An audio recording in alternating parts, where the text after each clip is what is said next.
Morning students. आज हम कुछ न्यूमेरिकल्स को सोल्व करते हैं।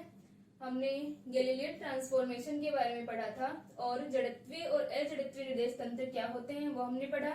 ठीक है, कुछ न्यूमेरिकल्स हमने प्रीवियस लेक्चर में सोल्व किए थे। आज हम कुछ न्यूमेरिकल्स को और सोल्व करते हैं।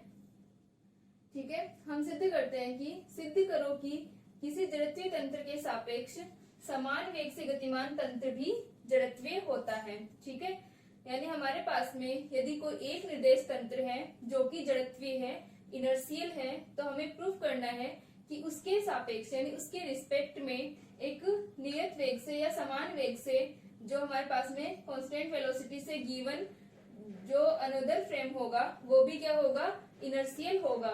यानी हमारे पास में क्या है, एक फ्रेम है एस। ठीक है, अगर ये फ्रेम इनर्शियल है तो इसके रिस्पेक्ट में समान वेग से गति करने वाला जो दूसरा फ्रेम होगा, ठीक है, उसे हम एस डेस,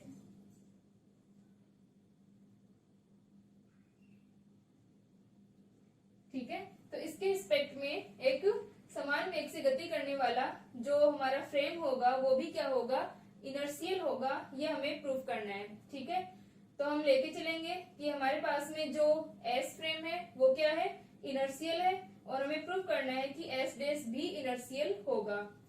तो सबसे पहले हम मानते हैं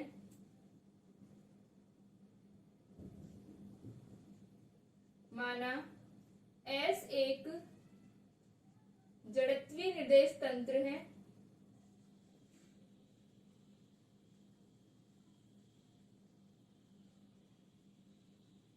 ठीक है, तथा निर्देश तंत्र एस डेस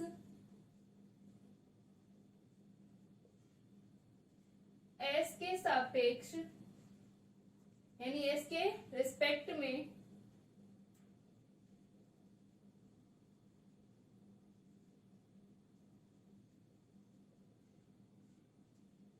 समान वेग v से गतिशील है।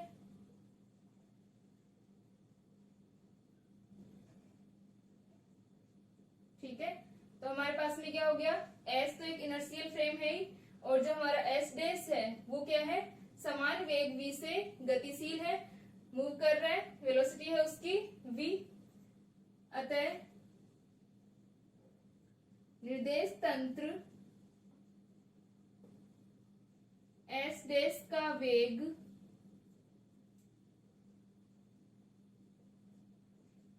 v dash equal to i cap we x plus J cap we Y plus k cap we z. ठीक है, तो ये अपने पास में क्या आ गए, v का मान आ जाएगा। अगर हम इसको कंपोनेंट्स की फॉर्म में लिखें तो I cap we x plus J cap we Y plus का K cap we Z, components की फॉर्म में हमारे पास में क्या आ गया, v का मान आ गया। अब हम गैलीलियन ट्रांसफॉर्मेशन को यूज करते हैं। गैलीलियन ट्रांसफॉर्मेशन हमने प्रीवियस लेक्चर्स में पढ़ा था कि हम किस तरह से स्थिति के जो रूपांतरण होते हैं, पोजीशन के जो ट्रांसफॉर्मेशंस होते हैं उन्हें लिख सकते हैं। ठीक है, वेलोसिटी ट्रांसफॉर्मेशन को देखा था हमने, तो यहां से हम गैलीलियन ट्रांसफॉर्मेशन को यूज करते हैं।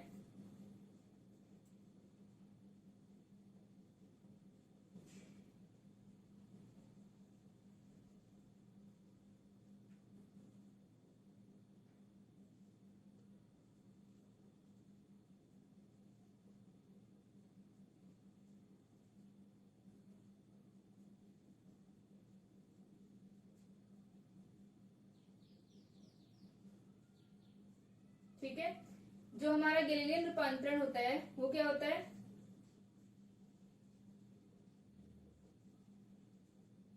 ये फॉर्मूला होता है कि x dash equal to x minus v t, जहां पर v क्या है, इस दूसरे फ्रेम का वेग है।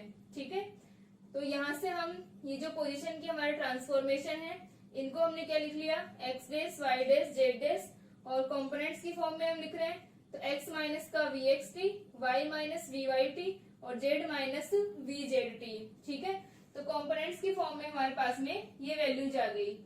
अब जो हमारा फ्रेम है एस डेस वो क्या है, एक नियत वेग से गतिमान है।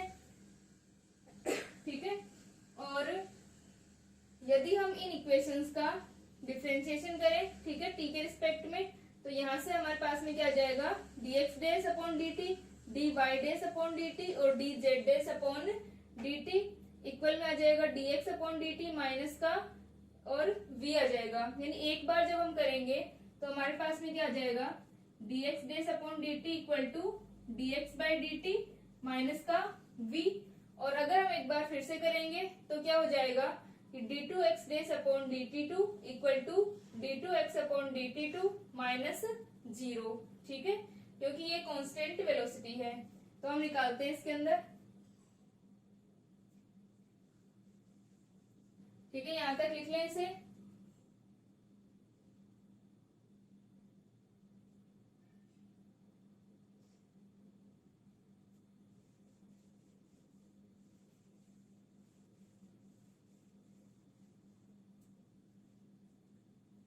तो यहां से हम लिख सकते हैं, चूंकि निर्देश तंत्र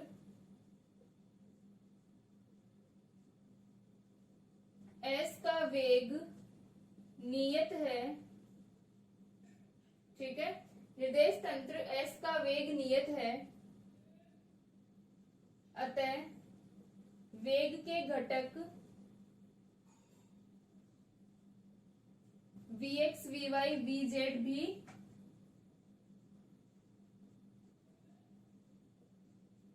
नियत होंगे।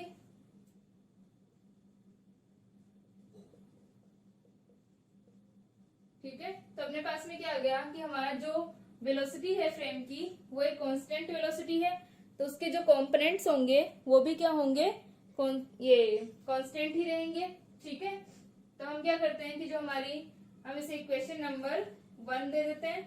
इस इक्वेशन नंबर 1 का हम 2 बार आकलन करते हैं टी के रिस्पेक्ट में।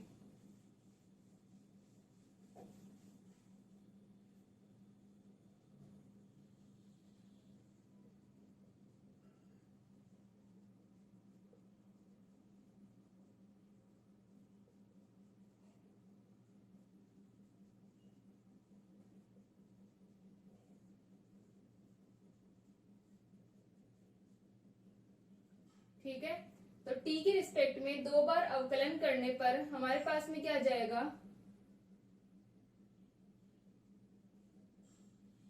d2x dash upon dt2 equal to d2x upon dt2। ठीक है, 2 बार हम क्या कर रहे हैं, t के रिस्पेक्ट में अवकलन कर रहे हैं, डिफरेंशिएशन कर रहे हैं इनका। तो d2y dash upon dt2 equal to d2y upon dt2 और d2z डेस अपॉन dt2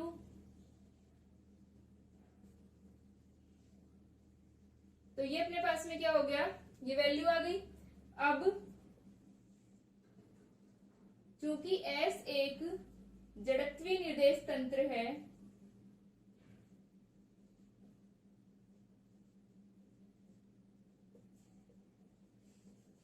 ठीक है, हमारे पास में ये जो वैल्यूज आई हैं ये किसको रिप्रेजेंट कर रही है, d2x डेस अपॉन dt2 और d2x अपॉन dt2 इसे रिप्रेजेंट करेगा एक्सीलरेशन को। ठीक है, इसका मान क्या होगा, a होगा, एक्सीलरेशन को रिप्रेजेंट कर रहा है ये। तो यहां से अपने पास में क्या आ गया कि S एक जड़त्वीय निर्देश तंत्र है, S हमारा क्या है, एक इनर्शियल फ्रेम है, ये हम लेके चले थे। ठीक है, तो जब हमारा S एक इनर्शियल फ्रेम होगा तो वहां पर एक्सीलरेशन क्या हो जाएगा, 0 हो जाएगा, त्वरण का मान क्या होगा, 0 होगा। ठीक है, तो हम लिख सकते हैं चूंकि S एक जड़त्वीय निर्देश तंत्र है, अतः त्वरण का मान 0 होगा। तो ये क्या हो गए, d2x अपॉन dt2, इसे हम इक्वेशन नंबर 2 दे देते हैं। d2x upon dt2 equal to d2y upon dt2 equal to 0 हो जाएंगे। ठीक है, ये यहां से अपने पास में क्या आ गया, क्योंकि S हमारा क्या है, एक इनर्शियल फ्रेम है। अब समीकरण 2 से अगर ये सारे 0 हैं तो d2x dash upon dt2 equal to 0, d2y dash upon dt2 equal to 0 और d2z days upon dt2 equal to 0। ठीक है, ये सारे भी क्या होंगे, 0 होंगे। ठीक है, तो ये सारे अपने पास में क्या आ गए, 0 आ गए और ये तीनों वैल्यूज भी क्या आ गई, 0 थी। ठीक है, तो यहां से हम क्या लिख सकते हैं कि अगर हमारा निर्देश तंत्र S एक इनर्शियल फ्रेम है, ठीक है, जो हमारी फ्रेम ऑफ रेफरेंस है S, वो यदि इनर्शियल है तो उसके सापेक्ष, उसके रिस्पेक्ट में समान वेग से गतिमान जो अनदर हमारा फ्रेम होगा वो भी क्या होगा, एक जड़त्वीय निर्देश तंत्र होगा।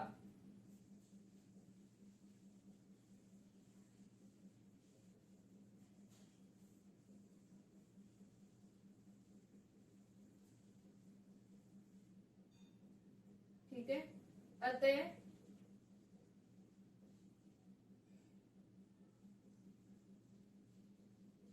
हम लिख सकते हैं कि हमारे पास में 0 आ गए, एस डेस भी जड़त्वीय निर्देश तंत्र है।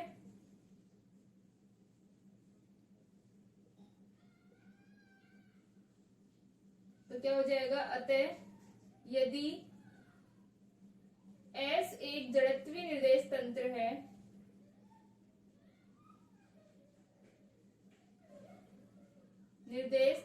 है तो उसके सापेक्ष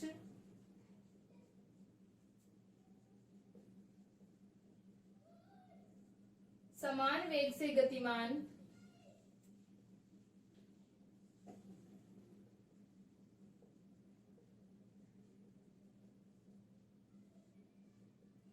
तंत्र भी जड़त्वीय होगा।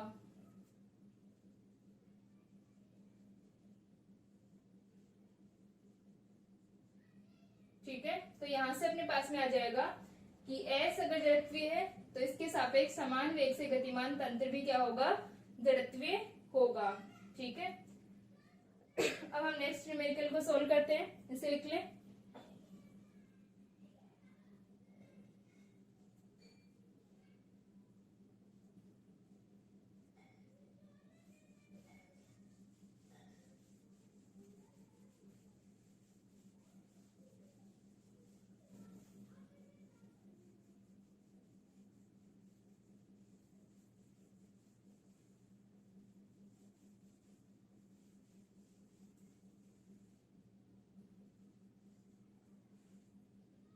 ठीक है, नेक्स्ट है हमारा, नेक्स्ट हमें गिवन है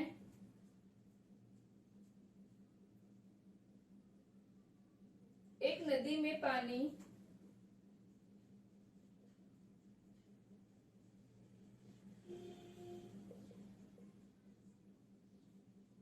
पूर्व की ओर 6 किलोमीटर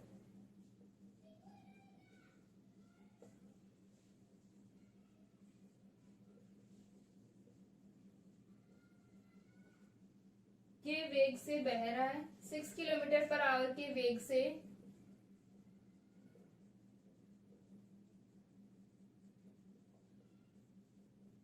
बह रहा है।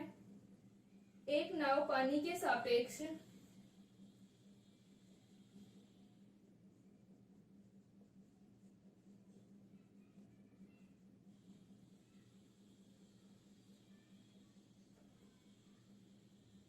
किलोमीटर पर आवर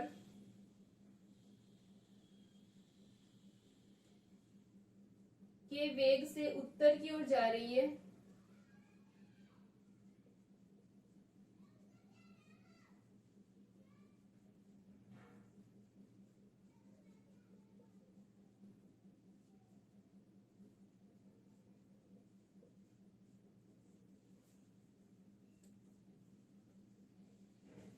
पृथ्वी के सापेक्ष नाव का वेग ज्ञात कीजिए।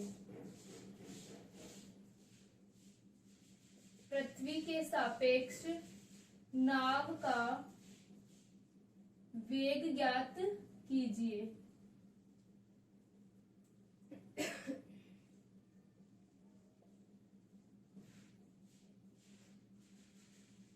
ठीक है, तो ये हमें क्वेश्चन गिवन है, इसे हमें सॉल्व करना है।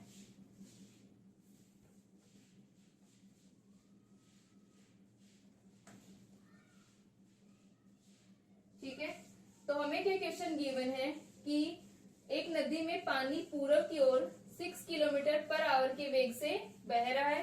ठीक है, यानी हमें जो रिवर है उसका जो पानी है उसकी वेलोसिटी क्या है 6 किलोमीटर पर आवर, और वो किस डायरेक्शन में है, पूरब की ओर।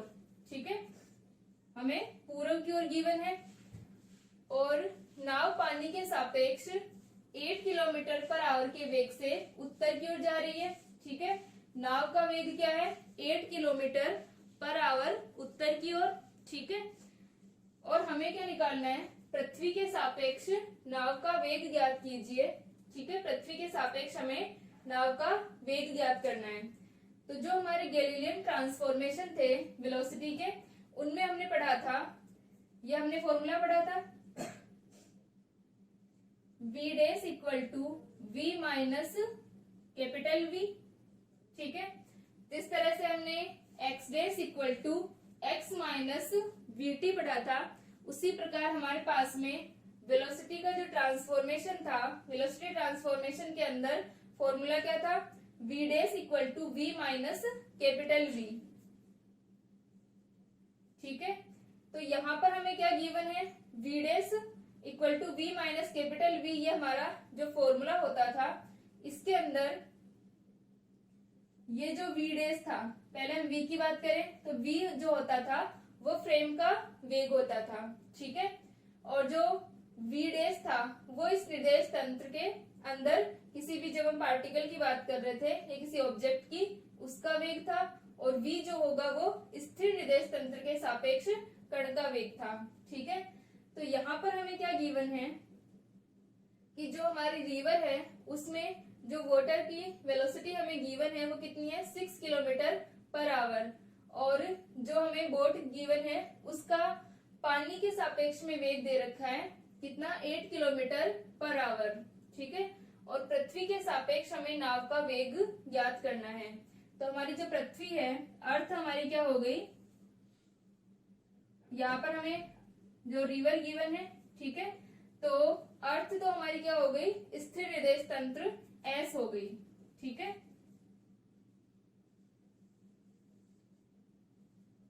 S तो हमारी क्या हो जाएगी, अर्थ हो जाएगी। ये हमारा क्या है, स्थिर निर्देश तंत्र है। और फिर हमें क्या गिवन है, नदी में जो पानी है वो पूरब की ओर 6 किलोमीटर पर आवर के वेग से जा रहा है। तो जो नदी का जो पानी होगा वो हमारा क्या हो गया, फ्रेम हो गया, अनोदर फ्रेम S डैश। ठीक है, यानी जो हमारी रिवर है वो क्या हो गई, S डैश फ्रेम हो गई। और एक नाव पानी के सापेक्ष 8 किलोमीटर पर आवर से, यानी हम इस रिवर के रिस्पेक्ट में उसे देख रहे हैं, इसका मतलब वो क्या हो गई, जो बोट होगी हमारी वो क्या हो गई, अपनी v डैश हो गई। ठीक है, और हमें क्या निकालना है, अर्थ के रिस्पेक्ट में निकालना है, तो वो क्या हो जाएगा, v हो जाएगा। ठीक है, तो समझ में आ गया अपने पास में। हमें अर्थ जो होगी वो हमारी क्या हो जाएगी, इनर्शियल फ्रेम, जो हमारे स्थिर निर्देश तंत्र है वो। उसके बाद में जो पानी होगा वो क्या हो जाएगा, S डैश, और जो बोट की वेलोसिटी हमें गिवन है वो कितनी है, v डैश है, और वो हमें निकालना क्या है, v को निकालना है। ठीक है, आगे समझ में। अब जो हमें v डैश गिवन है,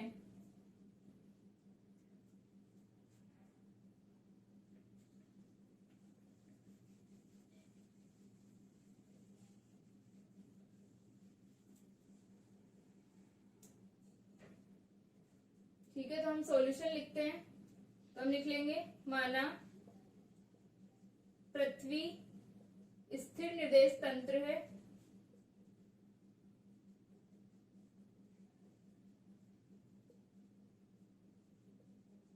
ठीक है, पृथ्वी तो हमारा क्या हो गया, स्थिर निर्देश तंत्र है, तथा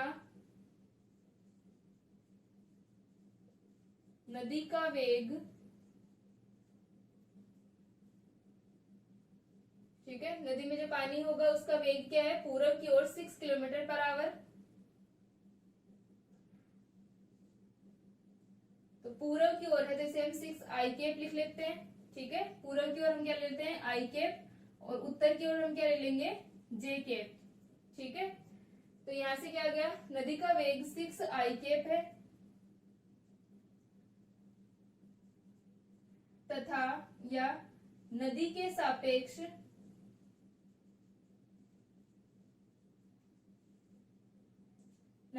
सापेक्ष नाव का वेग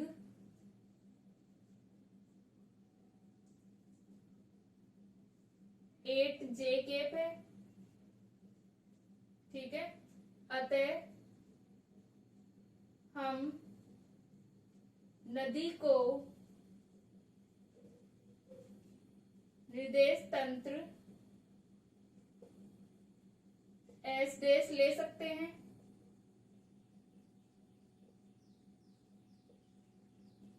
ठीक है, तो क्या हो जाएगा, अतः capital V equal to 6I cap, ठीक है, तथा V dash equal to 8J cap.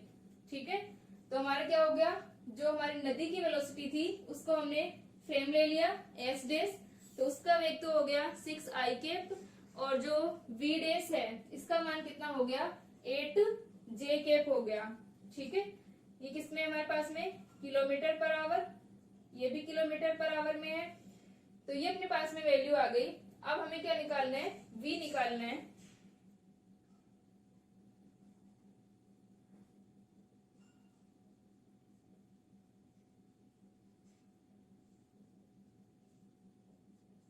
तो गैलीलियन रूपांतरण से V dash equal to V minus capital V। ठीक है, तो V डैश हमें गिवन है, कैपिटल V हमें गिवन है, हमें पृथ्वी के रिस्पेक्ट में यानी अर्थ के रिस्पेक्ट में बोट की वेलोसिटी निकालनी है, यानी बोट जो है वो उस पार्टिकल को मान रहे हैं हम। ठीक है, जैसे हम S और S डैश फ्रेम लेते थे, S डैश फ्रेम हमारा V डैश, ये V आ गया। ठीक है, और पार्टिकल की वेलोसिटी S डैश फ्रेम में कितनी आ गई, ये V डैश आ गई, और हमें क्या निकालना है, V निकालना है।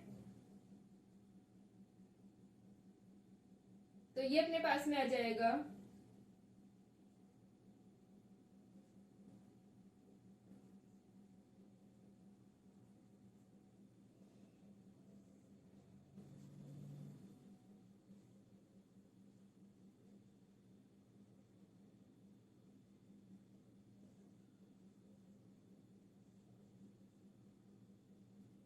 ठीक है, ये अपने पास में क्या आ गई, V का मान आ गया। ठीक, तो जो नाव की वेलोसिटी आ रही है हमारी रिवर की क्या थी, I केप में, और बोट किधर जाना चाह रही थी, J केप के अंदर, तो पृथ्वी के सापेक्ष क्या आएगा 8J cap plus 6I cap, यहाँ से लिख सकते हैं 6I cap plus 8J cap. तो जो बोट की वेलोसिटी होगी वो इस प्रकार होगी। ठीक है, और अगर हम V का परिमाण लिखें,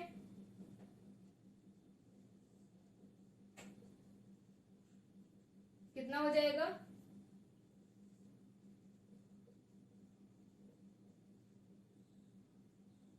ठीक है, ये अपने पास में 100 हो जाएगा, तो ये कितना आ गया 10 आ गया। यहां तक लिख लें इसे। अब हम इसके डायरेक्शन को देखें, तो डायरेक्शन क्या हो जाएगी 8/6 हो जाएगी। ठीक है, यहां तक लिख लें इसे।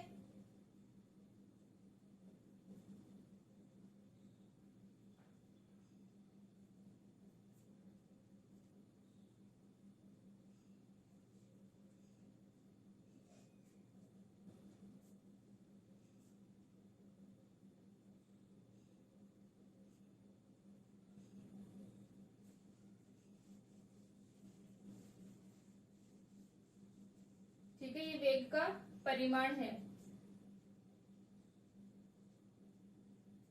दिशा क्या हो जाएगी,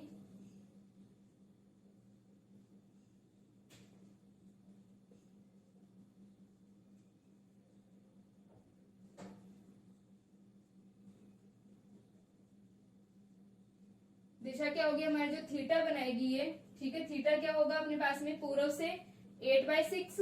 ठीक है, तो tan थीटा इक्वल टू क्या आ जाएगा अपने पास में 8/6 आ जाएगा, तो theta equal to tan inverse 8/6 पूर्व से, यानी ये पूर्व के साथ में इस इतना एंगल बनाते हुए इस डायरेक्शन में जाएगी, क्योंकि उसका जो वेग होगा वो ये आ रहा है अपने पास में, यानी इस प्लेन के अंदर आएगा। ठीक है, तो इस प्लेन में हमारे पास में कितना आ गया 8j प्लस का 6i, ठीक है। और उसका जो परिमाण होगा, मैग्नीट्यूड होगा, वो कितना हो जाएगा 10 किलोमीटर पर आवर। और ये ईस्ट डायरेक्शन से कितने एंगल पर होगी, 10 इनवर्स 8/6 एंगल पर, ठीक है। तो इस तरह से हम क्या कर सकते हैं, अगर हमें कोई भी क्वेश्चन गिवन होगा तो हम वैल्यू निकाल सकते हैं। बस हमें क्या ध्यान रखना है कि ये हमारे पास में फॉर्मूला है, तो इसके अंदर बस हमें ये पता होना चाहिए कि वी डैश क्या है, वी क्या है और कैपिटल वी क्या है, ठीक है। ये फ्रेम का वेलोसिटी है और ये हमारी क्या हो जाएगी, जो स्थिर फ्रेम होगी, रेस्ट फ्रेम होगी, उसके सापेक्ष कण का वेग। और ये जो हमारी ये गतिशील है, ठीक है, इस गतिशील फ्रेम के सापेक्ष क्या होगा, पार्टिकल की वेलोसिटी होगी। तो बस हमें ध्यान रखना होगा कि किस तरह से हमें क्वेश्चन में गिवन है हमारा रेस्ट फ्रेम क्या होगा और पार्टिकल की वेलोसिटी क्या होगी और हमारा जो मूविंग फ्रेम है वो क्या है, ठीक है। उसके अकॉर्डिंग फिर हम क्वेश्चन को सॉल्व कर सकते हैं। नेक्स्ट क्वेश्चन है हमारा,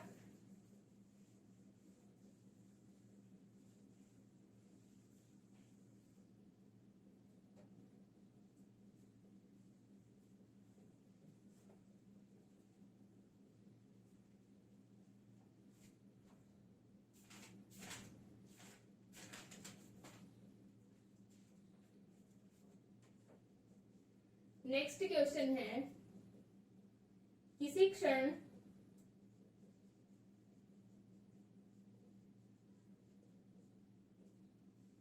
दो कणों के स्थिति सदिश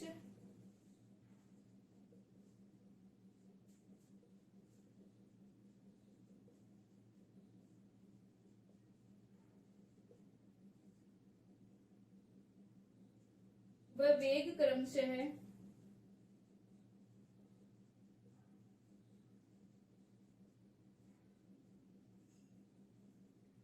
R1 R2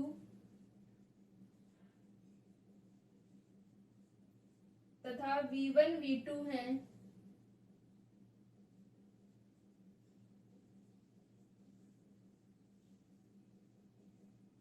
सिद्ध कीजिए कि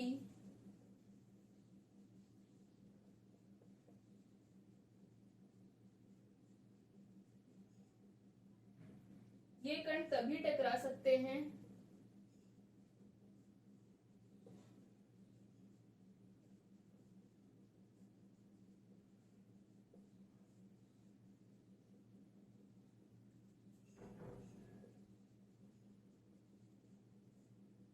जबकि R2 माइनस R1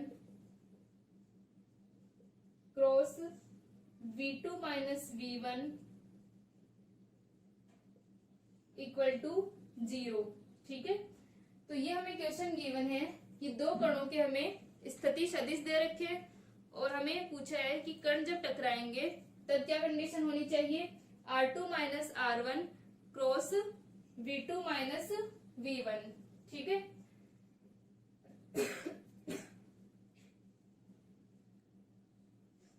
ठीक है, तो ये हमें क्या है, गिवन है।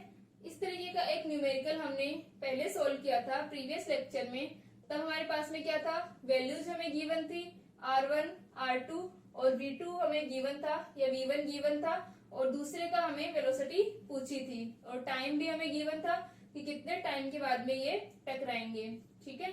तो यहाँ पर हमें क्या दे रखा है कि कणों के हमें स्थिति सदिश दे रखे हैं, पोजीशन वेक्टर दे रखे हैं दो पार्टिकल्स की कि वो R1 और R2 है, दोनों की वेलोसिटी V1 और V2 है और हमें प्रूव करना है कि जब ये टकराएंगे तब ये कंडीशन सेटिस्फाई करेंगे, ठीक है। तो हम लिखते हैं, ठीक है, जब भी कण टकराएंगे तो हमें पता है कि उनके जो स्थिति सदिश होंगे वो क्या होंगे, इक्वल होंगे, ठीक है। यानी जब पार्टिकल्स आपस में टकरा रहे हैं तो दोनों के स्थिति सदिश क्या होंगे, यहाँ पर इक्वल होंगे, ठीक है। तो जब इनके स्थिति सदिश इक्वल होंगे तो हम इनके स्थिति सदिश को लिख लेंगे, यानी हम इन दोनों के पोजीशन वेक्टर्स को लिख लेते हैं और उसके बाद में हम क्या कर लेंगे, उनको इक्वल कर लेंगे, ठीक है। तो क्या हो गया, प्रारंभ में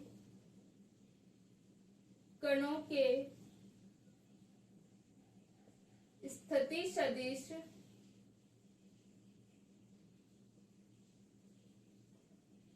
क्रमशः R1 R2 तथा वेग V1 व V2 है। ठीक है, तो हमारे पास में क्या हो गए, कणों के जो स्थिति सदिश तो हो गए R1 R2 और वेग हो गए V1 V2। किसी समय t पश्चात कणों के स्थिति सदिश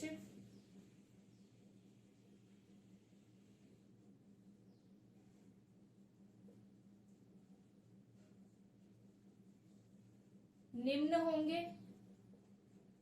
ठीक है, तो क्या हो जाएंगे अपने पास में R1 प्लस V1t तथा R2 प्लस V2t। ठीक है, कैसे निकाला हमने ये कि हमारे पास में R1 उसकी प्रारंभिक स्थिति है, V1 वेग से वो गति कर रहा था, तो t टाइम में वो कितनी दूरी तय करेगा V1t।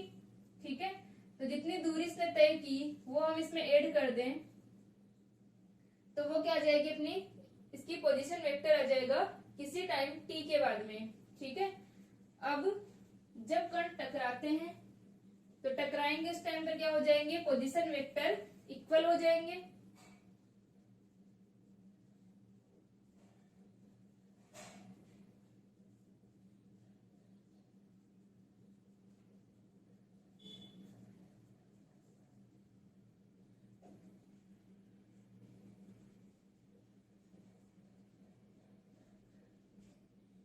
ठीक है, तो जब कण टकरा रहे हैं तो स्थिति सदिश समान होंगे, तो R1 plus V1t equal to R2 plus V2t।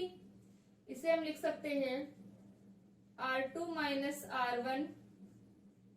ठीक है, इसको इधर लेके गए तो R2 माइनस R1 हो गया और साथ में हो जाएगा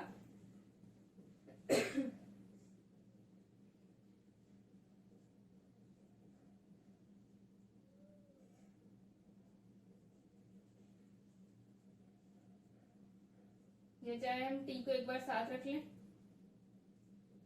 तो ये अपने पास में आ जाएगा कि जब दोनों के स्थिति सदिश समान होंगे तो R2 माइनस R1 और V2 माइनस V1। ठीक है, तो यहां से अपने पास में आ गया। ठीक है, यहां तक हो जाएगा कि ये अपने पास में क्या किया, हमने इक्वल किया दोनों के पोजीशन वेक्टर्स को, तो ये वैल्यू आ गई। ठीक है, इसको लिख लें।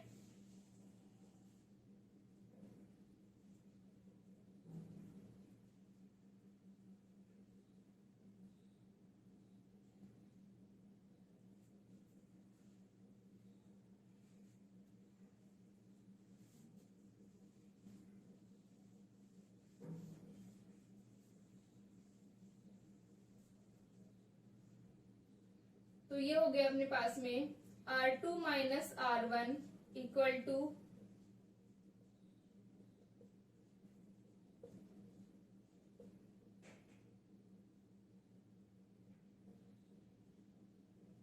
ठीक है, तो उपरोक्त को हम क्या करते हैं,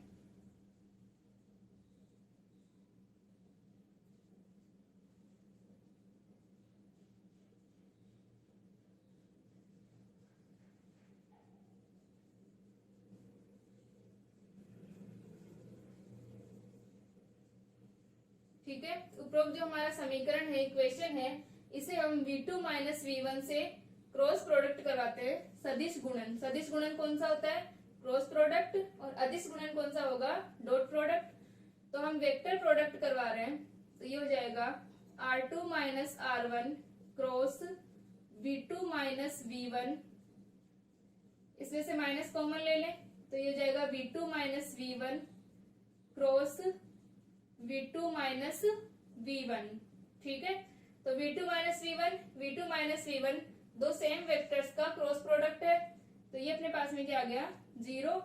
और ये हो जाएगा R2 minus R1 cross V2 minus V1। यही हमें सोल्व करना था। ठीक है, तो क्या होगा कि यदि हमारे पास में जो पार्टिकल्स हैं उनके पोजीशन वेक्टर्स हमको गिवन है और उनकी वेलोसिटी हमें गिवन है, और हमें पूछा है कि यदि वो टक्कर करते हैं, उनमें कोलिजन होती है, तो इस कंडीशन को वो सेटिस्फाई करेंगे या फिर ये कंडीशन होगी तभी वो टक्कर करेंगे।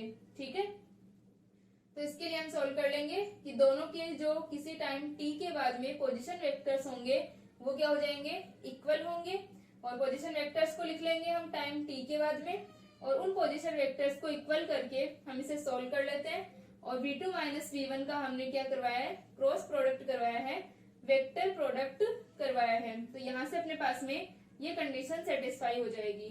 ठीक है, तो इस तरीके से हमें जो भी न्यूमेरिकल्स गिवन होंगे उनको हम सोल्व कर सकते हैं, और जो हमारे गैलीलियन ट्रांसफॉर्मेशन है उनके फॉर्मूले कि x dash equal to x minus v t, और हमारा जो v डैश होता है v माइनस कैपिटल V। ठीक है, तो इन पर बेस्ड न्यूमेरिकल्स आते हैं, तो ये फॉर्मूले याद रखने हैं। यहाँ पर x dash, y dash and z dash हो सकता है। ठीक है, और ये हमारा वेलोसिटी ट्रांसफॉर्मेशन कहलाता है, इसके ऊपर वेलोसिटी के क्वेश्चंस होते हैं। ठीक है, तो इन्हें लिख लें।